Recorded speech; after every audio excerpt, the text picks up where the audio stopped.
কারাদণ্ড দেখতে পাচ্ছেন, আমি একটু টেনে দেখাচ্ছি।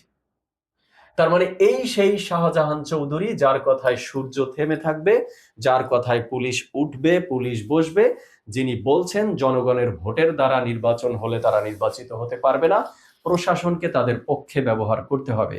সেই শাহজাহান চৌধুরীর বিরুদ্ধে কিন্তু 10 বছরের কারাদণ্ড হয়েছিল একটা সময়ে, বুঝতে পেরেছেন?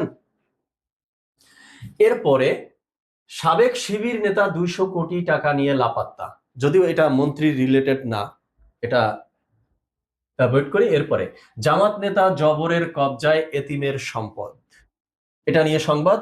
তদন্তে তদন্তে অভিযোগের সত্যতা পেয়েছে পুলিশ, জামাত বলছে অপরাধের দায় দল নিবে না।